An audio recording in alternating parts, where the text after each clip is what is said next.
Hi everyone, my name is Lorraine and this is my video blog or vlog entitled The Story of the Ever Unfolding Rose. To recap, in my first video vlog, I talked about my introduction to spirituality, what started my journey, and my purpose for this vlog. But a few days after my first video blog, I actually had some realizations regarding what I mentioned in the first episode. And I need to correct it because it does not align with my spiritual and self-love journey. I am repurposing my video blog actually. And this video blog is intended mainly as my creative and self-expression outlet. I'm here in this vlog to state my truth and my stories. If my truth and my stories happen to benefit anyone, that's just an added bonus or maybe an icing on top. But this outlet is for me to fill my cup of self-love, just to be able to express my truth and my story. It's really for me, this vlog. After all, I believe we are born in this world, first and foremost, to learn how to love ourselves unconditionally. If you think about it actually, what commonalities that the different religions and spiritual systems have all over the world, it's the same principle that only we can save ourselves or in the path of salvation. And to love ourselves unconditionally, I believe that first and foremost is we will be able, if we love ourselves unconditionally, we will be able to discover actually how God loves us unconditionally in turn. It's actually a mirroring effect in a way. So again, if we learn to love ourselves unconditionally, we also learn how God loves us unconditionally. And this love is our salvation. As easy as that. But if that kind of idea is somehow too thought-provoking or unprecedented, maybe I can flip the idea simply by looking at it in this point of view. One cannot give what one does not have. So if you do not love yourself unconditionally, then how do you know? How can you give unconditional self-love to other people if you don't know, if you don't do the same to yourself? As simple as that. And that's why actually I am highlighting the importance of unconditional self-love in our lives. Mind you, actually, unconditional self-love is not narcissism. It's not an unhealthy or unreasonable high sense of your own importance. Self-love, unconditional self-love is not just hyping yourself up in the mirror, like you say to yourself every morning, I'm beautiful, I'm handsome, I'm kind, I'm smart, or other multitudes of affirmations. Self-love for me is not just looking at your physical features and being comfortable with it. Unconditional self-love does not just involve looking at the physical mirror and seeing what is being reflected back to you, loving all of it, flaws and all. For me, actually, I have been learning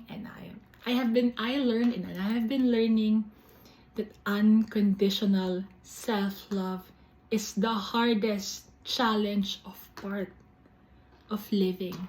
Actually, ironically at that, if you may look at it that way.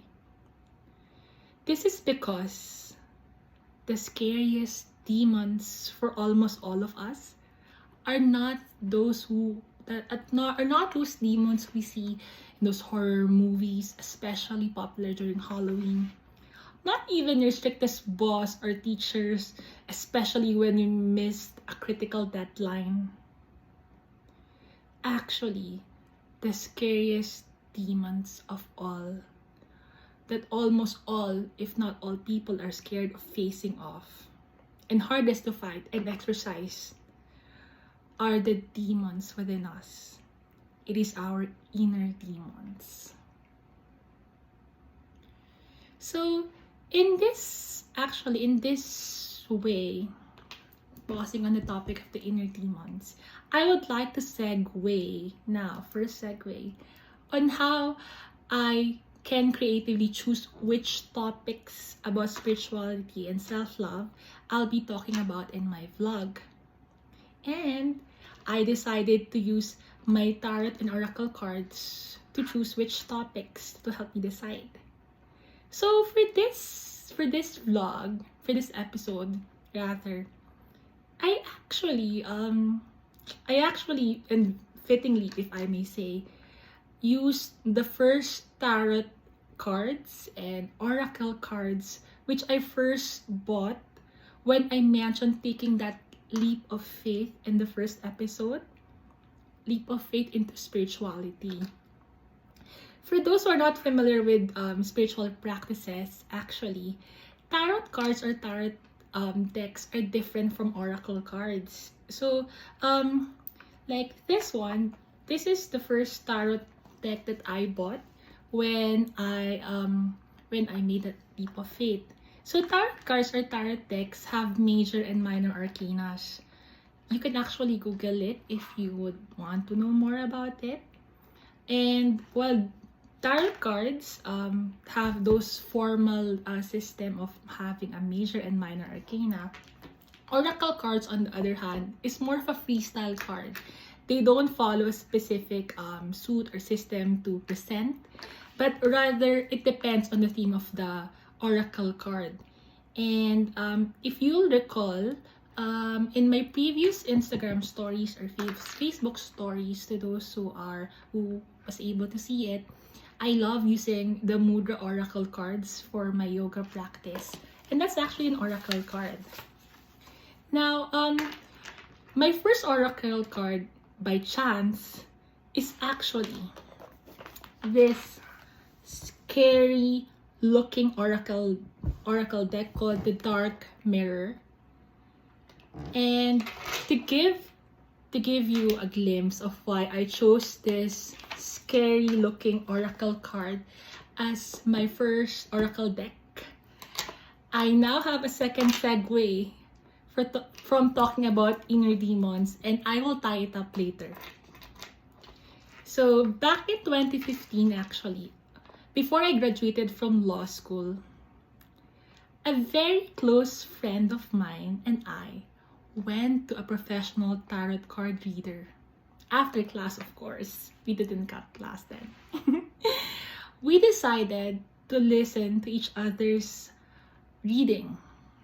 So during my reading, the tarot reader first laid down the 7 cards facing downwards. So it will look like it's covered like this. So it's covered, so I don't have any idea what's inside. So after she laid down 7 tarot cards in front of me, then she picked up another 7 set of tarot cards and then flip it open and put it on top of the closed tarot card. So it would appear like this, for example. So there's a tarot down that's not displaying what's it about, and a tarot card displaying its suit. And with that, actually, once she laid down all of the cards upside down, appearing, at least, he asked me to choose which card will I pick for myself.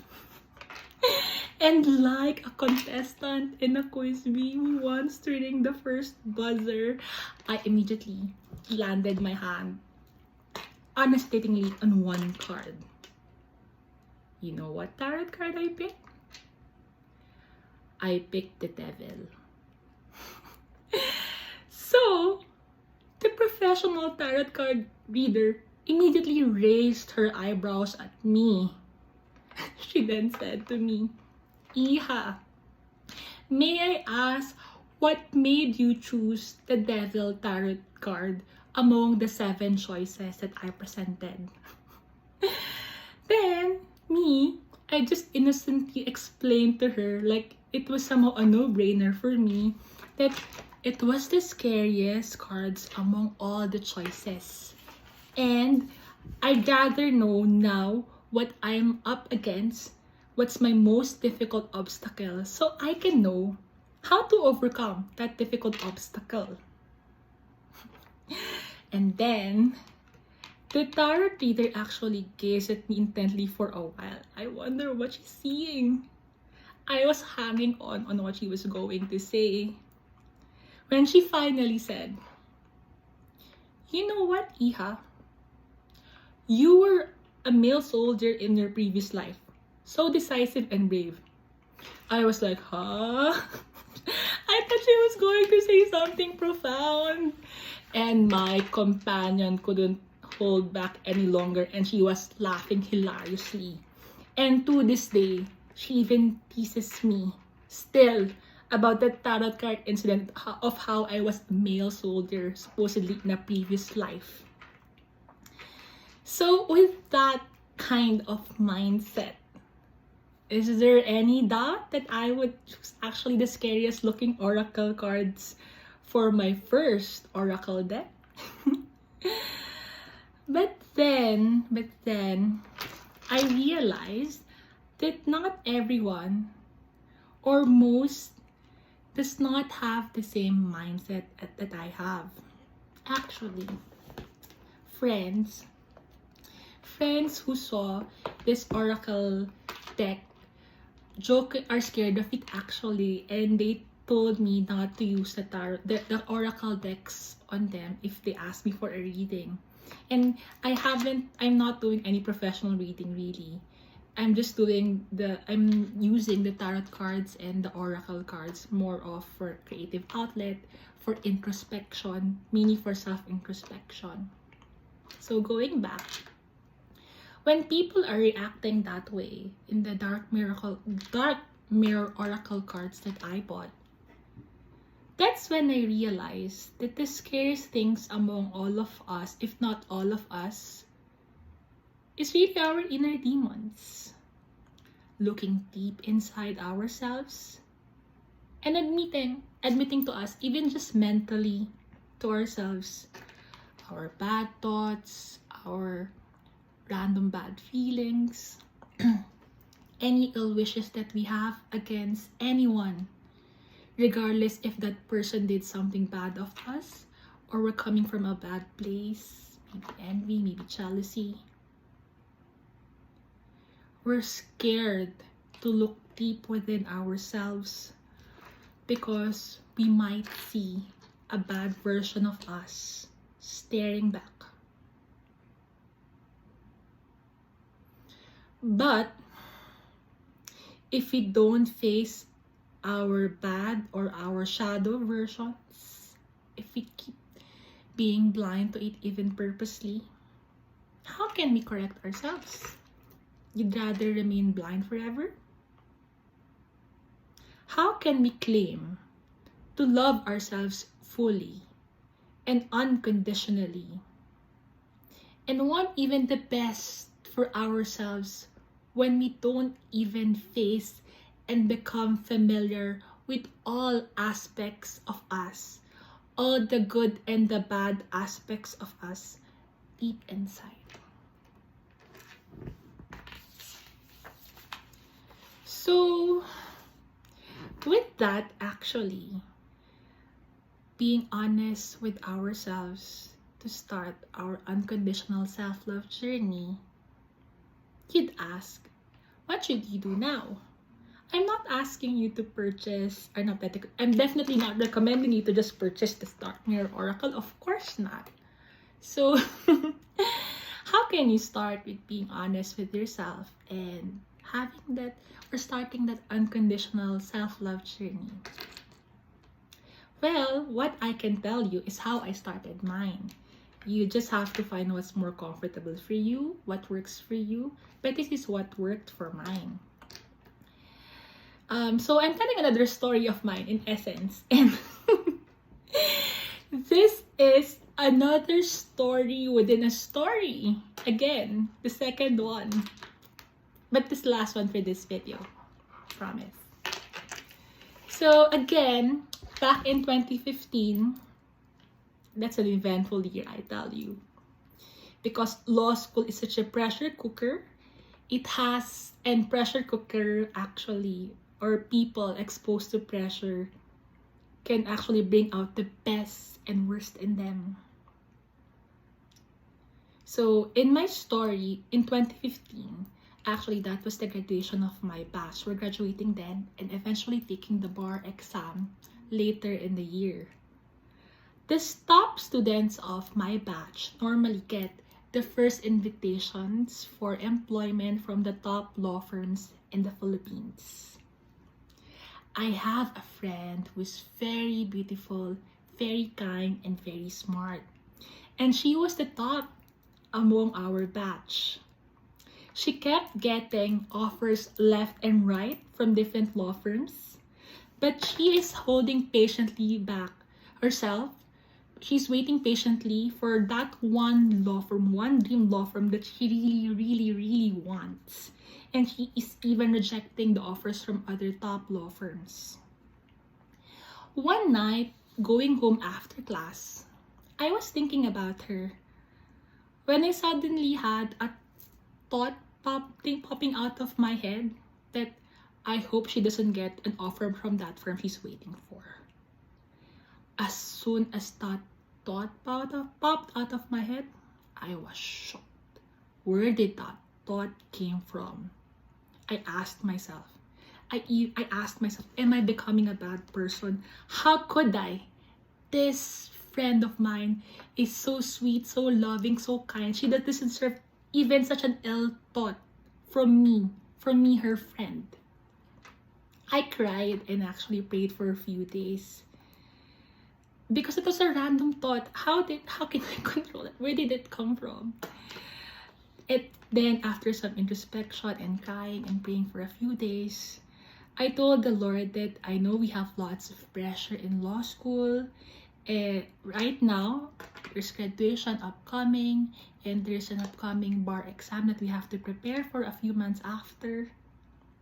And I admitted that because of the pressure, I felt envious towards this friend of mine, because she has her eye and she's waiting for her dream law firm at that time.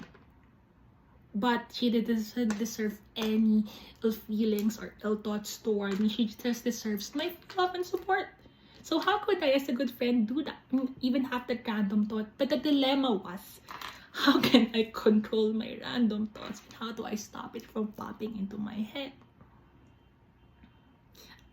That's when I had an idea. I told the Lord, you know what? I can't control my emotions. Emotions are uncontrollable. And with that, I can't control the thoughts that are popping out of my head because of my negative emotions. But Lord, I told him, I admit I am feeling envious towards her, and that random thought popped out because of that envy. I cannot control my emotions and the random thought. I didn't do any action, but again, there's that ill thought or ill wishes against someone who didn't deserve such ill thought or ill feeling. No one does actually deserve any ill wishes against us, even if they did something bad to us. No one deserves anything bad. So anyway, going back to my prayer, I told him, with you, Lord, nothing is impossible.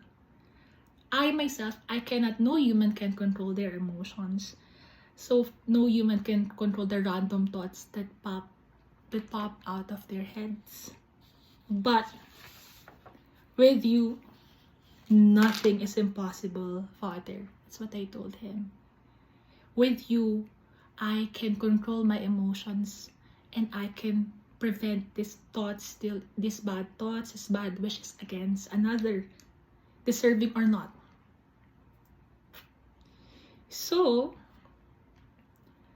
actually, after that one random thought, after arriving from law school one night, it was never followed by another bad wishes or bad thoughts about that friend of mine.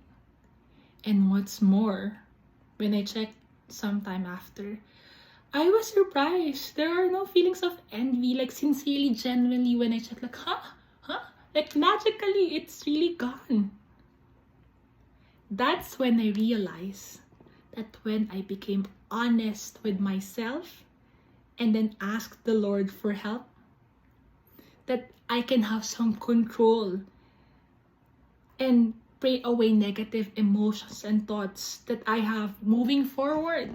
And actually, that's have been sort of my magical trick, my magical prayer. Every time I have a bad feeling towards another person, anger, like you name the 7 deadly sins or one of those probably. And it was emanating from that. And because of this incident, I just realized more and more that God already knows every hidden thoughts and feelings and emotions that we have. He is omnipotent after all. But He will not make those negative or bad thoughts or feelings that we have randomly disappear. You know why? This is because He's just waiting for us to be honest first and foremost to ourselves. And if we are honest first and foremost to ourselves, we acknowledge those feelings. And when we acknowledge those feelings, those negative emotions, those negative thoughts, we become aware of them, we become conscious of them, and then we learn from it. That's the most important part of it. We learn it exists and we learn from it that it's not correct. And that in itself actually is for you to be able to somehow control, actually not control. Actually, it's for you to be able to avoid committing it next time when you admit it first and foremost to yourself. Because God does not require us to confess directly to the person you had an ill feeling towards. That it's just a random thought. He doesn't require us to confess that random thought to He didn't require me rather to confess that random thought to my friend. He just wanted me to be honest with myself. And when I was honest with myself, I admitted it mentally in my head, said it out loud in my head, or said it out loud probably while I was alone in my room, of course, with no one listening. Then actually, I become also honest with Him. Because remember, He's omnipotent. He can hear everything. So when you're honest with yourself, you also become honest with God. Works like magic. Dual purpose, actually. We may automatically become honest with God, who knows our every thoughts and every feelings, every denials, every negative thoughts, every ill wishes that we have. He knows everything. He just wants it to admit it first to ourselves so that we acknowledge it and then we learn from it and avoid committing it next time. As magical and as simple as that. And with that, actually, the moment that you admitted it and then you finally, once you admit it, you ask help from God to help you manage. Because of course, when you admit it, it's there. You know the problem, you know the source. But you do it one step further. You want it to be gone. You want to control it. You want it to be removed from you, this negativity. Then you ask help from God. And when you ask for help from God, you're actually also asking for forgiveness from Him. And when you ask forgiveness from God, you know that nothing is impossible. So that actually was and has become my little secret in a way, but not secret anymore. With how I can control my emotions, negative emotions, negative thoughts, and ill feelings that I have. And it really works every time I pray sincerely. Every time I admit and then pray sincerely to Him for help to remove it, it works like a charm. And actually, just to point out, this friend of mine never know that how this one ill feeling that I had towards her profoundly changed my life and actually led me to a path of knowing how to be more honest with myself and with the Lord, and how to control my emotions, and how to be able to control my negative thoughts in a way. If she and any of our friends watches this, or even some of our classmates or batchmates, they would know who this person is. And this is like a public confession of what she has done actually to my life. In profoundly, she has no idea her sweetness, her kindness affected my life this way. So thank you so much. I hope you'll know who you are if you get to watch this video, and I love you. So with that story within a story turned public confession for me, I will just probably use the tarot and the oracle cards for my next episodes in this video blog. And that's it. So till next time, goodbye.